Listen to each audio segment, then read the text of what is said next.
The following program is for mature audiences only.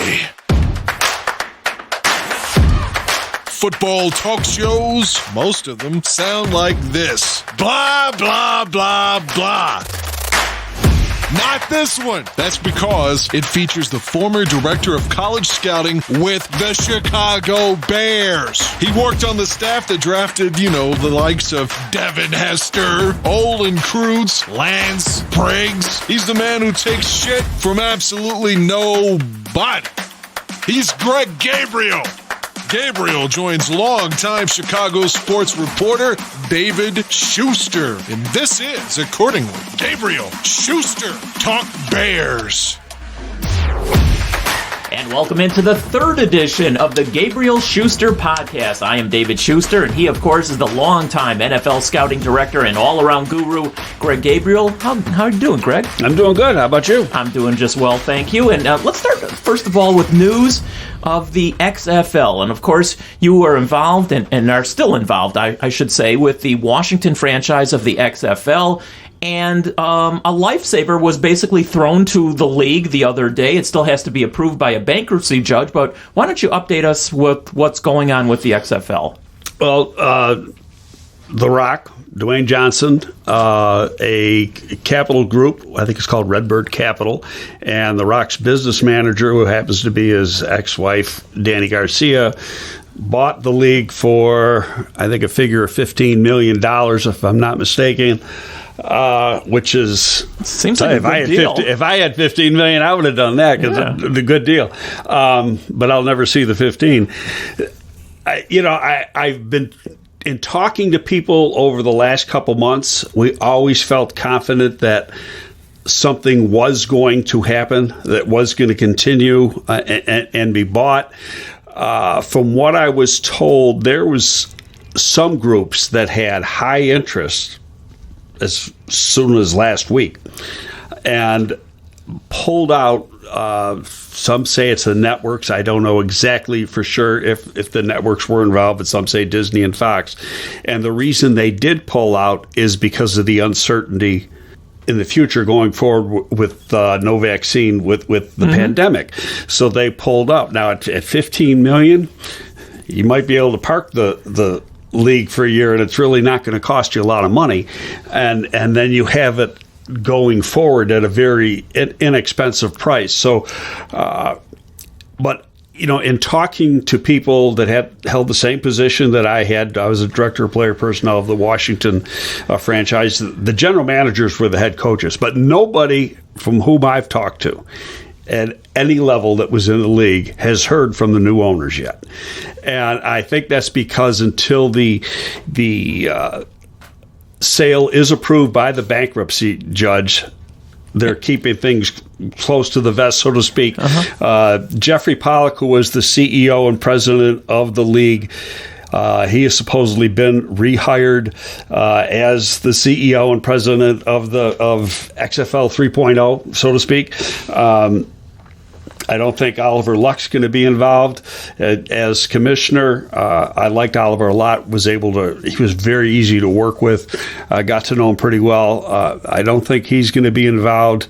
Still remains to be seen, but I'm kind of excited to see what happens over the next, say, 2 weeks. I'm sure we'll get a better idea of what's going to happen. I have had conversations with people. Our team lost its head coach, Pep Hamilton. Pep went to the LA Chargers as the quarterback coach, and they took a quarterback in the first round, so he's got a lot of work to do there. But I have recommended a person to be the head coach for that franchise. I've sent texts to people that were high up in the league, and they're hoping that they're involved in the new league, so we'll see what happens. Well, a couple things. First of all, The Rock is working with his ex-wife, who's his business manager. I envy anybody who can work with their ex-wife. That's number one, and I'll just leave that one alone at this point. But also, I can just see The Rock going in front of the bankruptcy judge and basically saying, "Can you smell what The Rock is cooking?" and maybe that'll put it over the top. $15 million sounds like it's a lot of money to me and all of us here, but for a league, that sounds like a pretty good deal. Now, the XFL had good TV ratings while they were on the air. They're also talking about if there's no vaccine and if the pandemic is still ongoing, that the XFL would also operate in a bubble. I don't know how that's going to work, much like the NBA and the NHL are currently doing. So there's a lot of things that are still going on. But actually, I think it sounds like a good deal, and I think it's going to go through. Well, if you look at the league as a whole, before we had a shutdown because of the pandemic, we had far exceeded expectations as far as TV ratings, attendance, level of play, everything. So we were very happy with the product that was on the field. Now, let's fast forward a little bit to this bubble thing. We had a similar situation to that in training camp, in that the whole league was in Houston for 3.5 weeks in January preparing for the regular season. And we had joint practices with other teams. All you had to do was go across town. So that was a semi-bubble type situation, and that we were all in one place. But still, given the numbers involved with a football franchise, I think it's pretty hard to do what they're doing in the NBA and the NHL, only because you're going to have, when you count training camp rosters and then all your support staff, you're talking well over 100 people involved per team times 8. It's a lot of people. So you're saying well over 1,000 people, or about 1,000 people. So whether they can actually pull off that bubble situation, I think that remains to be seen. Again, I'm just anxious to see what happens over the course of the next couple of weeks, to see what will happen going forward. All right, Greg, still to come in this podcast, we're going to be talking with a good friend of yours, Eric Edholm from Yahoo Sports. And Eric is well connected throughout the league. We'll get some good stuff from him.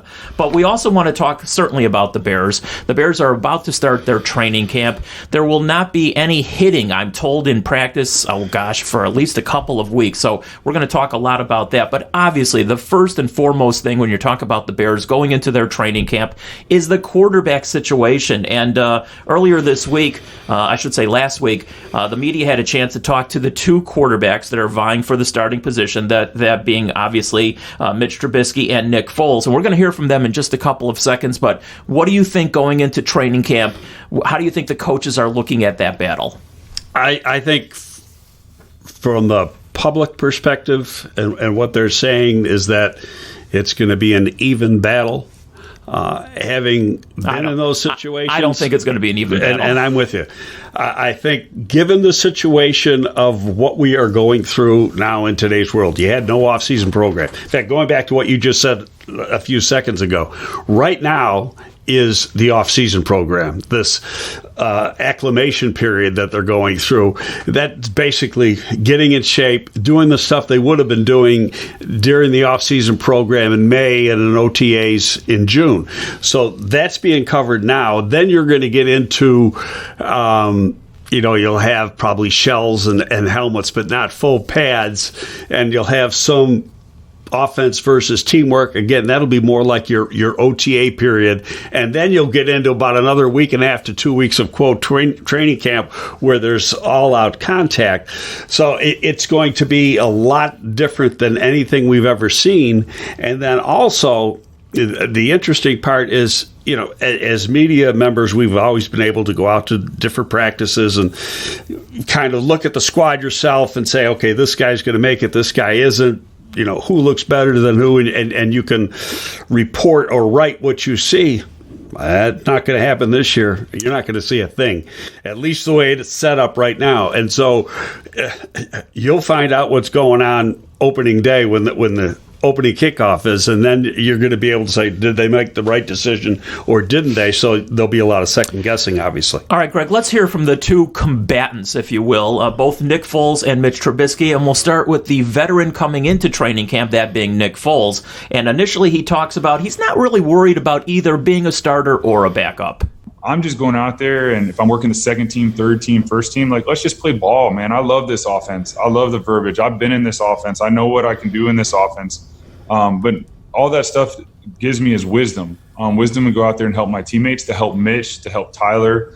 I'm not keeping secrets from Mitch. I want to help Mitch. So if there's a play that I've ran a lot and I know a lot, I'm going to give him that information, just like, I know he will with me, because we're working to help each other. And, when he makes a great throw, I'm going to be right there to, slap him a 5, and then they'll probably have to sanitize our hands, but I'm going to do it. That's part of this thing it is a competition, but we're all on the same team. So we're going to push each other every day, but there's got to be a healthy way to do it. And Greg, one more from Foles, and then I'll have you comment on what he's saying here. He says, yes, it's a competition, but it's not cutthroat.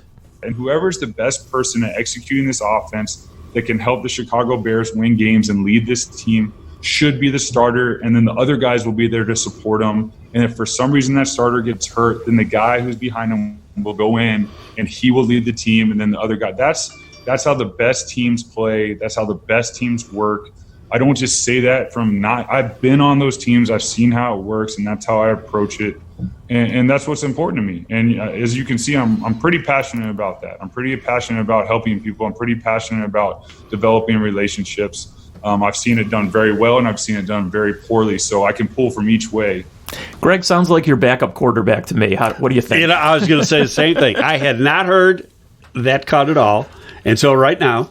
And listening to it, he was talking like a backup. And he's got an experience as a backup. That's right. That's not to say that he won't ultimately be the starting quarterback, but I think the deck is stacked against him. There's no preseason games. There's not going to be that much really in training camp for him to prove to the coaches that, although I'm sure some of them probably already think he's the better quarterback, but there's just too much invested in Trubisky, and with everything the way it is, I think Trubisky's a starter already. Ryan Pace does not want Mitch Trubisky to fail. I'm sure Matt Nagy doesn't want Mitch Trubisky to fail. Is it going to be a level playing field? I think it's going to be a semi-level playing field, but, as Foles just said, he goes, well, he knows the terminology. Sure he does. So he's not going to feel uncomfortable going into the situation. And going back a little, that's one of the reasons they went out and traded for him, because he knows the offense. Don't forget, when they made the trade, it was after this pandemic had already started. Mm-hmm. So they they didn't know exactly what was going to happen going forward, but they knew that they weren't going to have much going on as far as the preseason or not the preseason, an off-season program goes. And they felt a lot more comfortable with a player like Foles, who has experience in this particular offense, than, say, going out and get a Cam Newton. I think that Cam Newton was never in the conversation.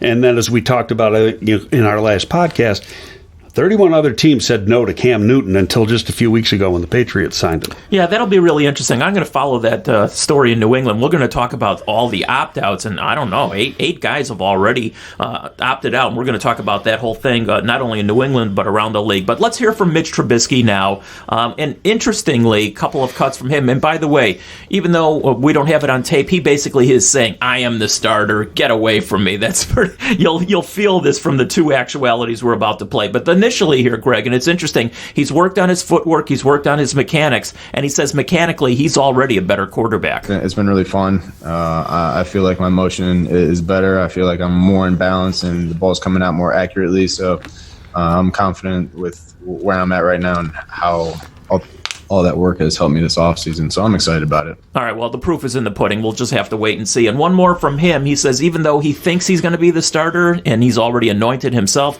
all he wants is honesty from the coaching staff. Yeah, for sure. I think just transparency and honesty, which they have been the whole entire time. And it might not be exactly what you want to hear, but, I mean, that's how you get through this thing. And I think that's what creates good quarterback competition. And hopefully this competition just makes our whole quarterback room and our whole offense even better, which I think it will. So you just want honesty the whole entire time and make sure it's fair and everybody's getting an equal shot. And just the type of coaches and people we have in our building, I believe it will be. So it's not really a big concern. And Greg, he went on and on and on when he was talking to the media the other day about his mechanics, his footwork, his throwing motion. Obviously, he had a problem with his shoulder that I guess they corrected surgically during the off season. But when he talks about mechanics and footwork and throwing motion, and I don't know anything about either one of those, help me out. What is he talking about? Well, I think if you look at a lot of his bad throws, and it's tough to explain over a podcast, but the footwork is important because you're obviously leading with your left foot and then, throwing with your right arm. And if your left foot isn't in the right position, that can lead to a ball being off target. Also, the release point can lead to a ball being off target. It's the same thing with baseball or, a shooter in basketball. Everything has got to be in sync and perfect, or otherwise the ball doesn't go where you want it to go. Yeah, but shouldn't that stuff already have been done years and years ago? And how do you draft a guy at number 2 overall if he's got bad mechanics? When I look at tape, I don't think he had bad mechanics. I think his footwork, when he had bad throws, his footwork was off. Okay. But when you look at his throwing motion, I didn't see anything wrong with the throwing motion at all. Nothing that I could say, hey, he's got to do this, he's got to do that in order to fix it. You did see problems with his footwork, and a lot of times I think he opened up a little bit too much with his left foot, and that and sometimes his release point was a little bit off, and when you look at that, the ball can sail a little bit. But, overall, I think it's minor adjustments. Problem you see with quarterbacks when you're making a big change in a delivery motion is that during the off season and when you're practicing by yourself, it's easy to work on those new mechanics and get them down. But when you get into the heat of battle, a lot of coaches will say you're going to revert back to what you were doing wrong in the first place. And you can go back to several quarterbacks over the years that have tried to make changes, and they always revert back. All right. Well, that'll be the big story, obviously, in training camp overall. But there are other stories, obviously, as the Bears are set to begin. We're recording this on a Wednesday afternoon, so by the time a lot of people are listening to this podcast, the Bears might have already started their training camp. But one of the big stories that occurred last week, not only with the Bears, but around the league, are players opting out. And the deadline, again, we're recording this on Wednesday. The deadline is tomorrow, late Thursday afternoon, for players to opt out. And the Bears have already lost 2 players. The most prominent, of course, is defensive tackle Eddie Goldman, and that's going to hurt. There's no ifs, ands, or buts about that because he's the anchor of that defense and the anchor of the defensive line. They've also lost safety Jordan Lucas. So let me ask you, Greg, what are the effects of losing both those guys, especially on the defense? Lucas's loss is going to be mostly as a special teams player in depth. I think they were looking for him to fill that position. Very, very good special teams player. But Eddie Goldman is, and I think we talked about Eddie a little bit a couple weeks ago, he is one of the key players on the defense. Now, in saying that, he's mostly a rundown player. He had his 4.5 sacks. But when you look at the game, the way it's played now, and especially the way the Bears have played defense, they're in their sub package at least 75% of the time. And that means 2 interior defensive linemen and then 2 outside edge guys. When the Bears are in their sub package, Goldman is more of a role player, situational player, because he's not the strongest pass rusher. They're going to have Roy Robertson and Harris in there in front of Eddie Goldman in the sub package. But still, on your base downs, 1st and 10, he's a key player, and replacing him is going to be hard. Now, the number one guy to do it is John Jenkins, who was here a couple years ago, and they re-signed him in free agency this year. A week and a half ago, he was put on the COVID list, but he's already come off it. Mm-hmm. And so, going into camp, the acclimation part of training camp, he should be ready to go. It still wouldn't surprise me that, over the next week or so, they reach out and try to sign another veteran. I can't tell you who's on the street right now, but based on the number of opt-outs around the league, there's going to be a lot of people looking to sign some of these people, and that's going to actually push up the price for some of these guys. All right, as we're recording this, I think the number was up to 56, if I'm not mistaken, of players that have opted out. It'll be more by the time Thursday, finally comes around. But a couple of prominent players that come to mind real quickly. Kansas City losing running back Damian Williams, 2 touchdowns in the last Super Bowl. The Jets losing linebacker C.J. Mosley. New England, as of right now, as we record this, has lost 8 players. I don't think any other team has more than 2 or 3. What should we read into that? That's weird.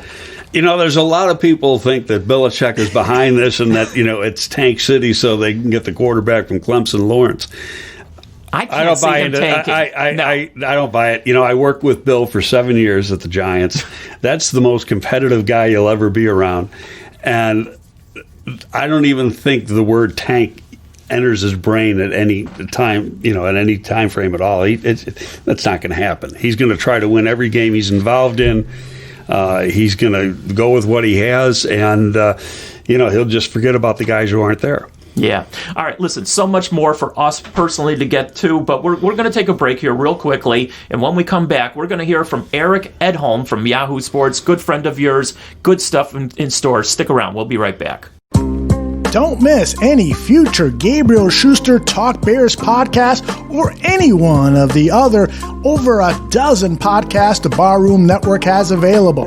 All you gotta do is go to iTunes or Stitcher or Podbean, wherever you get your podcasts, and subscribe to Bears Barroom Radio Network. All of our podcasts will then be automatically downloaded to your device. You can also listen to our podcast on our YouTube channel, Bears Barroom, and on Spotify, Bears Barroom Radio Network. Bears Barroom. And Greg, right now we're joined by Eric Edholm from Yahoo Sports, and you can follow him as I do on Twitter at Eric_Edholm. And why don't you do a further introduction of your good friend? Well, I've known Eric for a few years. We both worked at Pro Football Weekly for a while, and Eric is very good at what he does. He's now one of the lead draft guys for Yahoo Sports, has a lot of connections around the league, and is very knowledgeable as to not only the Bears, but the NFL as a whole. I want to come on your show weekly, guys. My goodness, what a nice introduction. I appreciate that very much. Well, you gave me $20 beforehand, so I had to make sure it was right. Yeah. Hey, I mean, whatever. That's cheap for me, So.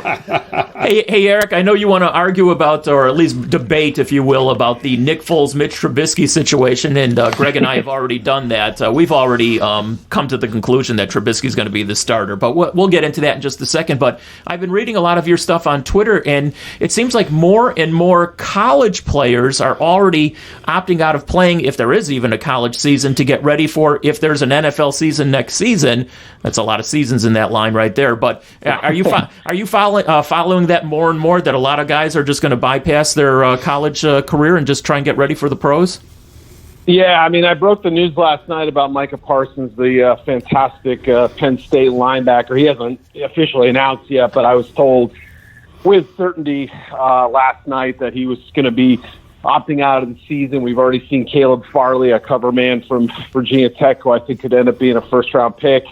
Rashad Bateman, another Big Ten player from Minnesota, wide receiver who, is right in that same mix of being a mid to late first rounder. The way things stand right now, obviously a lot could change. But, yeah, I mean, that's three fairly big-name players. I've heard other names.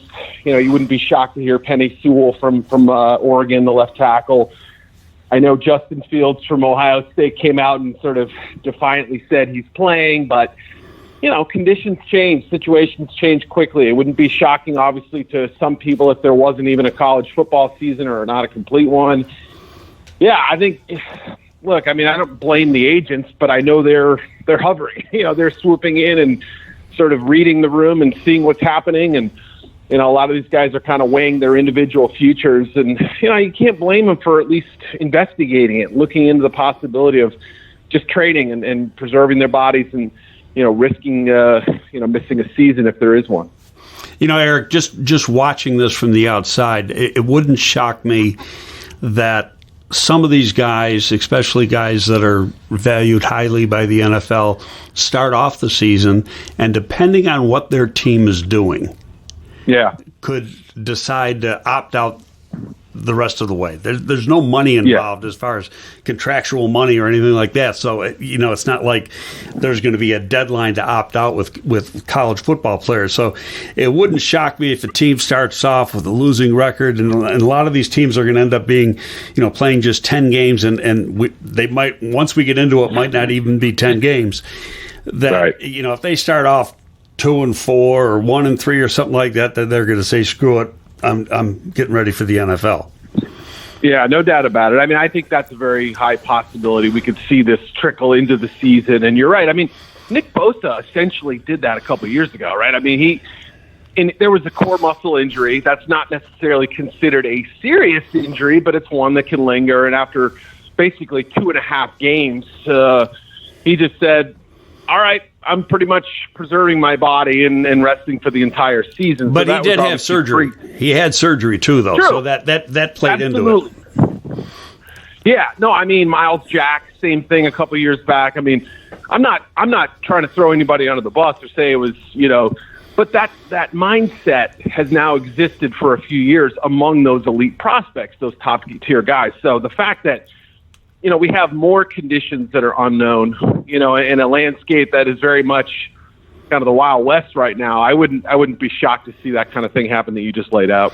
Not at all. Hey, Eric, let me ask you this, because earlier today, Connecticut just dumped all its fall sports. That means they're not going to be playing football. Not that they're a powerhouse by any stretch of the imagination. Right. And some other leagues have already dumped their games, and some other conferences have said they're only going to play conference games. Let me just throw out this possibility. If the college season doesn't even occur, which is at least a possibility, hopefully that doesn't happen, what happens with the NFL draft next year? And I've asked this to Greg also. Then you're going to have general managers who are trying to draft players they haven't seen for at least 1 year and a lot longer than that. And let me throw a hypothetical at both you guys.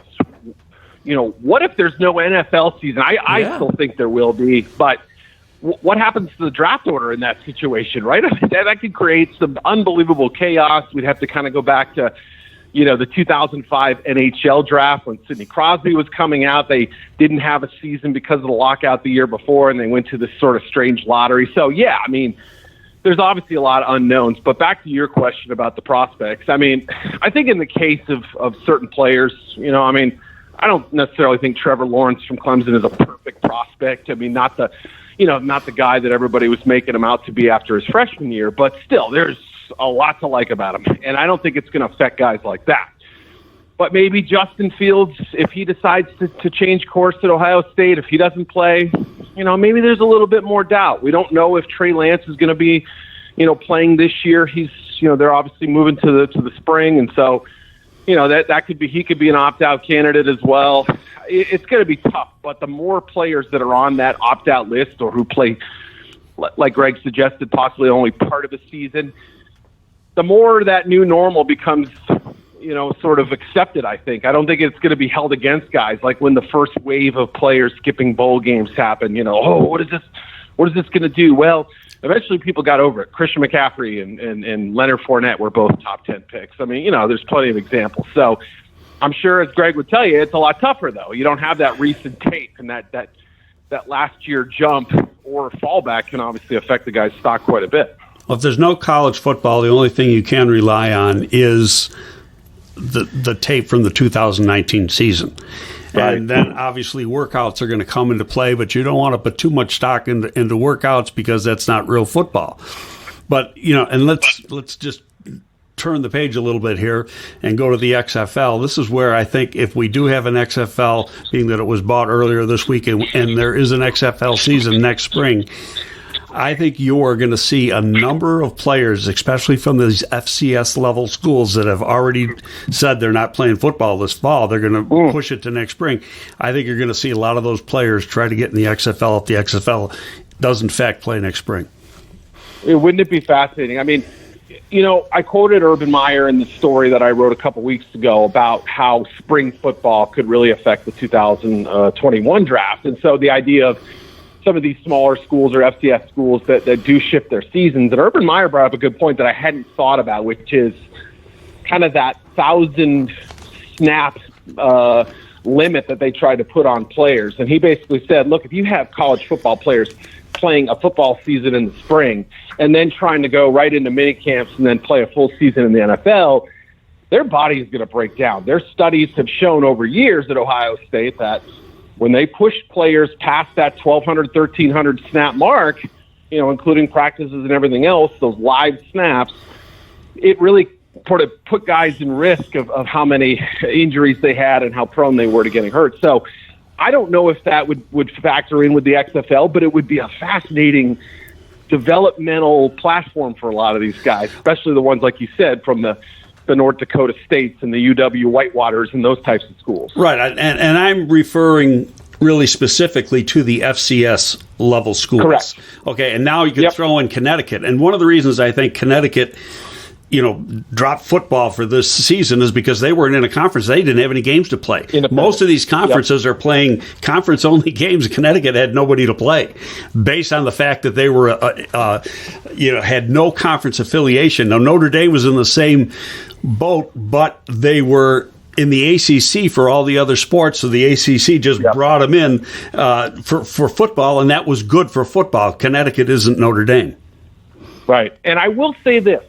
I have heard in the last sort of 48 hours or so, and I haven't, I'm not going to say specific schools, but there are some group of 5 schools, right, who right now are making critical decisions on whether they can afford to have a season or whether they're going to go through with the season or whether they feel like it's safe enough. So, they're not big name schools necessarily, but they're names that any casual football fan would know. So even with these conferences sort of saying, we're going forward, here's the plan, here's what we think the schedule's going to be, blah, blah, blah.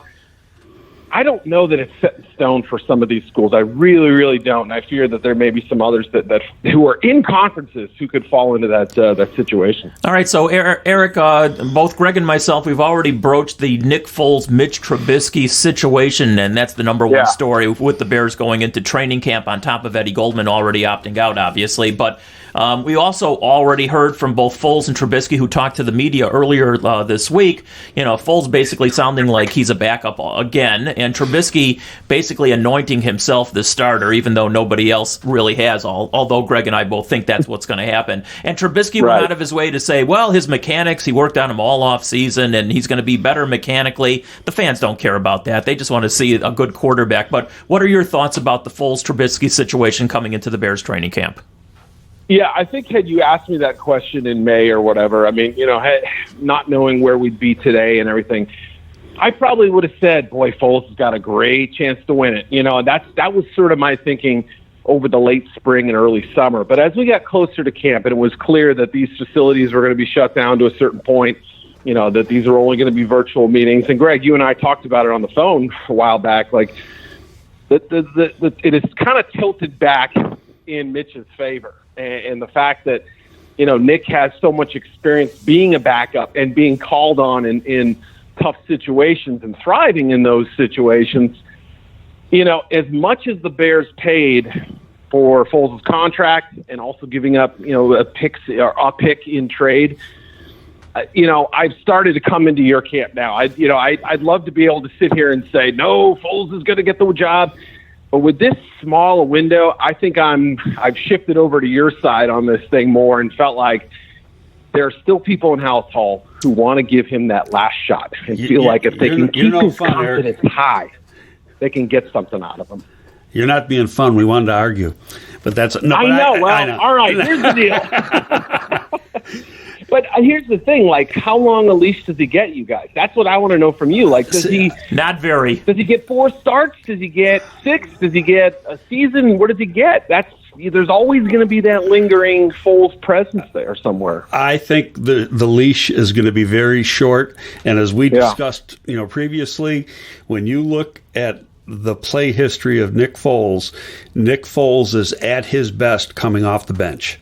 He had one good season, and that was in 2013, when Chip Kelly took over as head coach of the Philadelphia Eagles, and part of that had to do with Kelly's offense in the league trying to figure out that offense. He had a lot of success, 28 touchdowns. I think he had maybe 29, only 2 interceptions. He went to the Pro Bowl, had a great season. Other than that season, anytime he has started the season as a starter for a team, he's failed. Yeah. But when he's come off the bench and had to take over for either an injured starter or a starter that hasn't played well, he's played very, very well. That's his strong point. Now, why that happens, I can't give you the answer to that. But I think that knowing this offense, knowing the terminology, and it's going to take him a while to get to know the players, especially given the practice situations the way they are, I think that's exactly what's going to happen here. And when people griped about, wow, you took on that contract and you gave up a draft pick, you could have had Cam Newton and all that.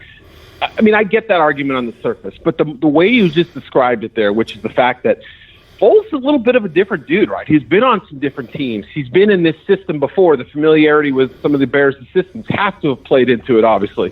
But the fact that, he can kind of check his ego at the door and understand that it's going to work out in the long run. If Mitch plays well, and I don't have to be called on and we win games, it's a good thing for the team. If I do have to be called on, I'm going to be ready. I know what's going on. So, yeah, I mean, it makes more sense. And so if this works out, look, it's going to be tough. It's going to be a little bit of a zero-sum game for Ryan Pace because he will have, if Trubisky plays 4, 5, 6 games and struggles, he's out, Foles comes in. He gets the scarlet letter for Trubisky, but at the same time, he also has the foresight to understand that if Foles plays well, that was about as good a safety net as they probably could have gotten this offseason. Right, and I think when you look at the money, some people say, well, he's getting an exorbitant amount of money. I don't think so. I think he's getting really good backup, high-end backup and bottom-of-the-barrel starter money. Still, when you look at the amount of money that the Bears are spending on the quarterback position, they're not close to what some of the other teams are spending just for their starter. Right, and that's how you can afford Khalil Mack, and that's how you can afford Allen Robinson, and that's how you can afford other pieces. So it all works together, and I think, the longer I've let this marinate, the more I think that it wasn't an exorbitant price. And they may have played this pretty smartly, actually. So even if Trubisky, struggles, I'd love to see the kid do well. I really would. I think he's got some talent. I really do, but there just seemed to be that loss of confidence last year, and it started with the opener, and it just snowballed from there, and it felt like everything just sort of weighed on him doubly last year, and he could never shake it. Hey, Eric, another thing that Greg and I have already broached and want to get your opinion on this as well is, as we record this on a Wednesday, obviously the deadline for opting out is tomorrow, Thursday, and as of, I think right now, it's 56 players with some prominent names like Damian Williams and C.J. Mosley, among others, but New England's got 8 players that have already opted out, a lot more than any other team. What, if anything, do you read into that? Yeah, I mean, Tom Curran, a writer there locally who I respect a lot, have known for many years, immediately kind of, connected some dots and said, hey, I wonder what would happen if Tom Brady was still here. Would this many people be opting out, right? They haven't had a chance to really meet Cam except for some of the receivers that he's been throwing to in the last few weeks, but is there this sense of doom like, hey, I'm not putting my body on the line for a 7-9 team or a 9-7 team that misses the playoffs or what have you. So do I know that to be true? No, I haven't heard that specifically from anybody inside the organization, anybody connected to any of the players. So we kind of have to wait and see. Some of those decisions you can understand, right? I mean, Dante Hightower has a lot of money in the bank. He's had a lot of injuries. You can see why he would do that.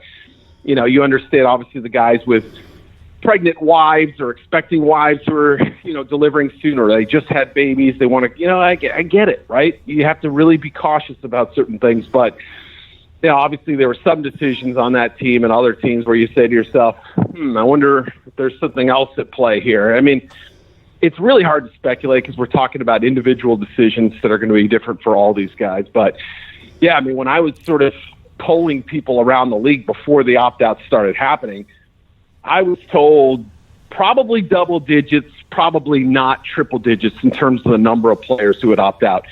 At 56, I feel pretty good about it being under 100, but I wouldn't be shocked if there's a little mini wave here in the next 24 hours or so, and some more guys decide to do that. Yeah, that wouldn't shock me either. I don't know if the number is going to go over 25, though, or 75, rather.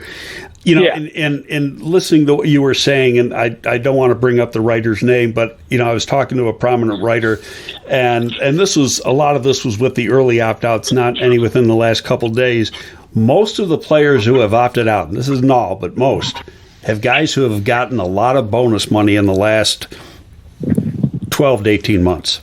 Mm-hmm. And they can afford to sit for the year, where the guys who are going into the last year of a contract or whatever, they're playing football. And again, this is going to be unfair because I'm going to bring up one player who I actually just wrote about the other day, but I'll just use him as an example. Jawan James, the right tackle for the Broncos, right? He signs his big deal, 4 years, $51 million before the 2019 season. Was the day one starter, but only played about 65 snaps last year. He was hurt. Kept trying to come back. He couldn't get on the field. He couldn't stay on the field. he was considered a big, big disappointment. John Elway says he's going to be our right tackle. They didn't draft a tackle. Maybe they did late, but I mean, they didn't take a high pick on a tackle. That was going to be one of the big questions of this team, how Juwan James would play. He opts out. It kind of makes sense financially. Look, I don't know what his personal situation is, but he was a cut candidate after this year, and they would have only had like $6 million in dead money. Now that contract rolls over to 2021, and if they try to cut him in March, they're $19 million in the hole in dead money. So, look, they're gonna be smart about it and try to save their own hinds in this way. I get why a player would have that mentality. I don't know if that's the case with James or not, but it makes you think there are going to be some financial decisions involved here. You know, Eric, when I got divorced in 1994, my lawyer told me it's always about the money. Regardless of what the situation. Right? It has to be. That's right. Hey, Eric. Yeah. Eric, great stuff. Greg said that you would deliver, and you certainly have, and we're going to hold you to it. If you want to be on this cast each and every week, or certainly more often than not, we're going to take you up on that offer. We appreciate your time today. It just requires another fine intro every single week. It's got to be different, too. You got to mix it up, so new ways to describe how amazing I am. Well, we'll write the script for Greg going forward. We appreciate your time. Thank you so much. Thanks, All right, fellas. That was awesome. Thanks. All right, thanks. And we'll be back right after this. If you enjoy football talk from Greg Gabriel, you might want to also listen to Draft on Tap because it's co-hosted by Danny Shimon, one of his former pupils. Danny breaks down potential draft picks for the Chicago Bears. He and Ryan Badgley also interview top draft prognosticators throughout the season. The show is called Draft on Tap. It's co-hosted by Danny Shimon and Ryan Badgley, and you can find it on the Bears Barroom Radio Network. And welcome back, and we do appreciate hearing from Eric Edholm from Yahoo Sports. And again, you can follow him on Twitter at Eric_Edholm. And right now, Greg, we got a couple of questions that people have texted in. People want to always talk to you, Greg, because they know that you have the answers to just about everything. So I wish I had the answers. Well, listen, if you did, then I would come to you for a lot of my problems. You were talking about an ex-wife earlier. Anyway, go ahead, Aldo. You got some questions? Yeah, Mama Bear on our Twitter machine sends a question and wants to know who is going to be the starting nose tackle for the Chicago Bears. Now, you already addressed this, some thoughts on the nose tackle position, so let me add to that, Greg, and ask you about two current free agents, Damon Snacks Harrison, who has played with a number of teams in the NFL, of late the Detroit Lions, and is currently a free agent, and Mike Daniels, who had some excellent seasons with the Green Bay Packers. Both of them are 31 years old, and both are current free agents. Do you like any one of those guys to come into Bears camp and compete for a job and maybe be part of a rotation with John Jenkins? Well, to answer the question first, I think Jenkins is going to be the starting nose tackle when the Bears are in their base defense. That's why they signed him to be the backup to Eddie Goldman. Now he moves up to the top spot. I still think they may need a backup. When you look at those two names that you just presented, I kind of discount Daniels only because of size. He's more of a three technique type of football player than a nose tackle. You want a big grunt in the middle that can occupy people, take on two blockers and free up the linebackers.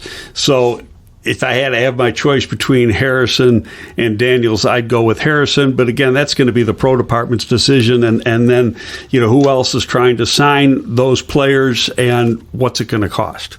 And the other question is from my nephew, Harry Gandia Jr. He texted in all your years and working in the NFL draft rooms, can you share a story about a player, drafted or not, by the team that employed you at the time, that caused lots of debate on whether he should be a member of that team?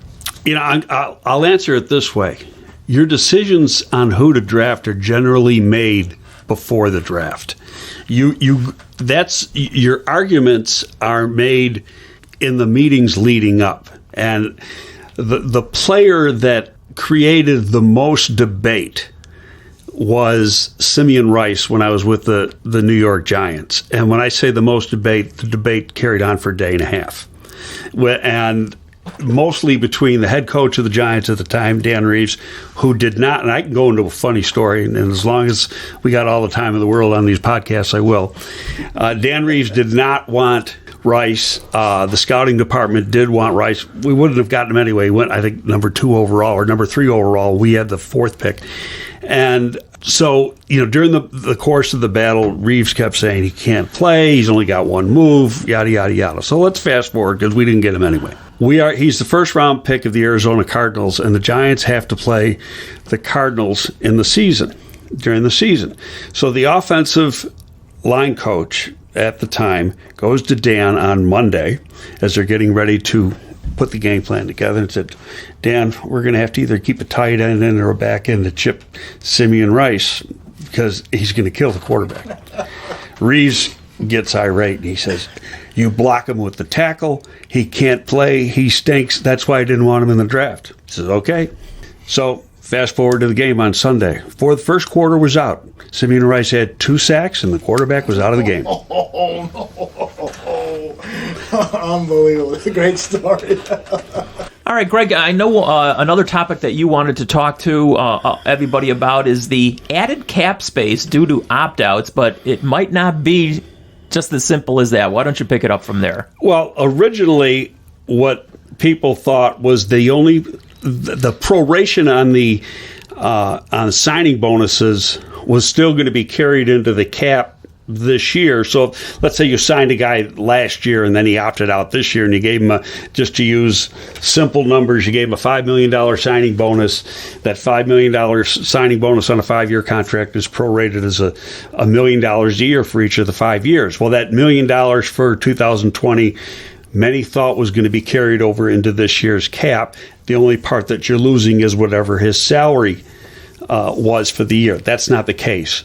Everything comes off the books, the proration of the signing bonus and the player's salary. So now you're getting an inflated salary cap numbers for this year. The Bears' salary cap has already gone up by about, because the Goldman's opt out, over $10 million, I think. So on paper, it looks like they got a lot of money to go out and get players.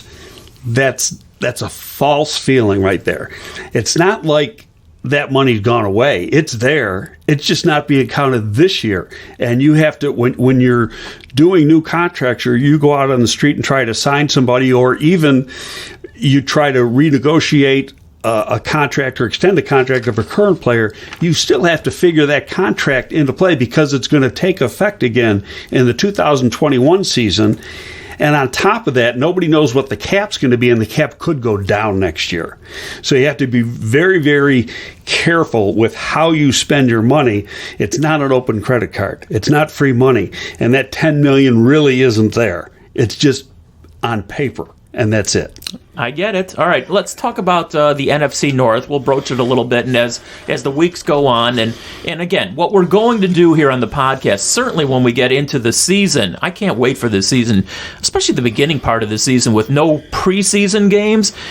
I think those first couple of games are going to be sort of sloppy. Certainly the first one will. I think the tackling might be a little shoddy. I think the timing is going to be off because it's one thing practicing up, let's say, at Hallis Hall or the other practice facilities against, the other guys on your team, but with no preseason games whatsoever. Listen, you saw what the Bears offense did at the beginning of the season last year with basically no preseason games, under their own belt. So now the whole team is not going to have any preseason. The whole league will not have any preseason. I think it's going to be pretty sloppy. Well, you can look at that two ways, and part of this just came into my mind as you were discussing that.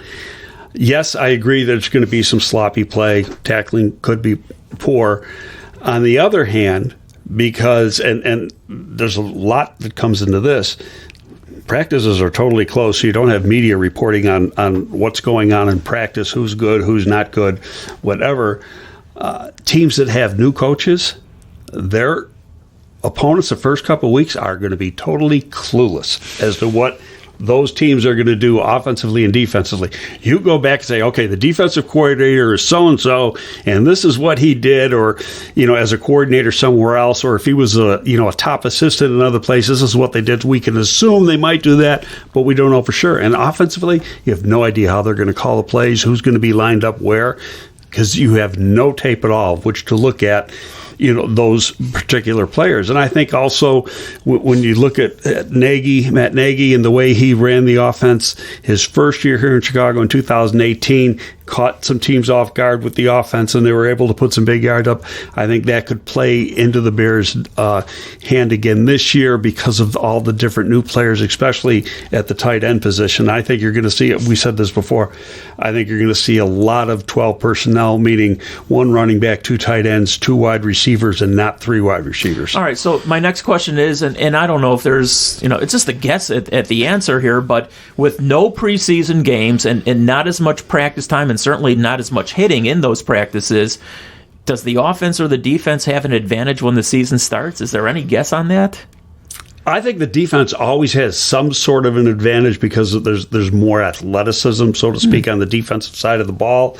When you get into pass rush situations, you don't have the pass blocking timing isn't there, especially game situation when you got to react to stunts and things like that. But all in all, I agree with you. I think the play could be sloppy, could be very, very sloppy, but that's just going to be the new normal for the NFL, at least for this year. Maybe next year we get back to what we're used to seeing. All right, Greg, the NFC North, and we're just going to do like a real thumbnail sketch here. I'll give you my thoughts, and then you can give me yours. I mean, everything evolves around the quarterbacks. It just does, especially in this division, including the Bears. Minnesota, Kirk Cousins is at the helm, of course. Dalvin Cook is going to be there at the beginning of training camp. There was some thought that he might not be there right off the bat. They have a couple of good tight ends. Their defense has been good the last couple of years, but I think their offense is starting to catch up. I think Minnesota is still the class of the division. That's just my opinion going into the season. Green Bay, of course, with Aaron Rodgers, although now they have a guy who's going to be breathing down his neck, and we'll talk about Jordan Love. I don't understand what they did here in just a second. A.J. Dillon is there. The offense, as long as Rodgers is healthy, I mean, the offense is going to put up some points. And then there's Detroit with Matthew Stafford, who would he have a false positive on his COVID test the other day? I don't understand false positives and negatives. All I know is that, when my teachers in grade school always put with red marks, I knew that I had negatives on my assignments. That was a real negative? Oh, well, consistent negatives. Anyway, Detroit's offensive line is improved. They have two good running backs. So I think the emphasis in Detroit is going to be away from Stafford, which I think is a good thing. He's put up good numbers, obviously, but has never won anything. But I think now they're going to run the football a little bit more going forward. But what are your thoughts on the NFC North? Well, I agree with you with what you say about Detroit. I think they've got some talent at the running back position. I think that may be the centerpiece of their offense. Stafford is a very talented player, and he puts up great numbers, but like you said, he doesn't win. He didn't win in college. He hasn't won in the NFL. What makes you think he's going to all of a sudden win now when he has no history of winning, especially in big games? He loses big games. I think he's a talented guy that has a level, and he's reached that level, and that level isn't a championship quarterback. He's a good quarterback with outstanding numbers. Their defense is good. Their offensive line, I think it's a little bit better. They signed, I don't even know how to say his last name, Vitae from who actually was a backup in Philly and played a lot because of injuries over the last 2 years. They signed him to be their right tackle. He's going to help. They got a rookie in there too who's going to help. The guy who was starting, I think, on the right side, Wagner, he's now starting at Minnesota.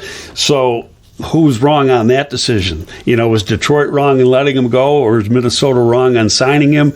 We'll find that out during the season. Minnesota, I think when you look at the overall strength of the team, obviously their quarterback, Kirk Cousins, to me is no Aaron Rodgers. I think he's as good as the people around him. They lost Diggs, who was a valuable. He really wasn't their number one. He's number two. Thielen's the number one receiver. Then they drafted Jefferson from LSU in the first round. Is he going to be able to put up the kind of numbers that Diggs put up? I don't think so. He's a rookie receiver. It takes rookie receivers usually a while to get acclimated to the NFL, and especially now with training camp the way it is he going to be ready to go right off the bat when the season starts? But their defense is strong. So I think that, but still in saying that, they're going to have a rookie cornerback probably starting on one side, and that they let Rhodes go into free agency.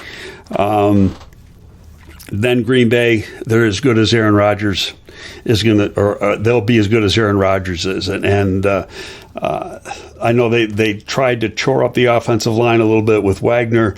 Overall, I think that line, when you look at the individuals, they're not that great, but the group as a whole plays very, very soundly. They got a good running game. They got a good, not a great receiving core, but a good receiving core. The best is obviously Adams. After that, you look at the other guys. Lazard, who came out of Iowa State, is a big possession receiver, catches the ball well, but can't run worth a lick. And the other guy's really an unknown quantity. Valdez, how do you say his last name? Valdez Scantling or something. He's an unknown commodity in the NFL. So we'll see how that plays. Their defense is pretty strong across the board. Why did Green Bay draft Jordan Love? What are they saying with that? I don't know. I looked at that. I think when Jerry was here, and Jerry and I are real close friends, Jerry Angelo, I'm referring to, he said the definition of the GM is to protect the franchise, do what's best for the franchise. You're not necessarily looking at year 1 to year 2 to year 3. You got to do what's best for the franchise 3, 4, 5 years down the road too. And Aaron Rodgers is 36 years old now. Who is going to be the quarterback 2 or 3 years from now? Is it better to draft the guy now and prepare him, just like they had Brett Favre when they drafted Aaron Rodgers? Yeah. And Aaron Rodgers sat for 3 years behind Favre, and then when he got his chance to play in his 4th year, he was lights out. And so that decision really paid off. I think the people up in Green Bay were really looking at that situation and saw how it paid off for them, and look at this the same way. All right, speaking of quarterbacks, I was reading a list of top quarterbacks by a lot of the quote-unquote experts, and they not unanimously, but pretty much were in agreement that the top 3 quarterbacks, and I want to get your opinion on this. Right now, they have Lamar Jackson, who's very talented, obviously, and put up some incredible numbers last year from Baltimore as the top quarterback in the NFL. You're rolling your eyes. I'm glad you're doing that. Russell Wilson second, and Patrick Mahomes third. Now, how could you have him third? Was he the Rookie of the Year and the MVP already? He's won a Super Bowl. He's young. He's only going to get better. How is he the third best quarterback in the league? Well, forget about that. How do they have Jackson as number 1? I don't know. I mean, he's talented, and I think he's actually going to get better. Did you watch the playoff game? Well, yeah, I did. Okay, he did not perform. That's right. And in the playoffs, he stunk. And playoff football is a lot different than regular season football. He's not an accurate thrower, and when you watch enough film, he's dangerous. He can make plays with his feet, and because of that, he gives the defense a lot to think about. But to say he's the number 1 quarterback, he's not even in the top 10.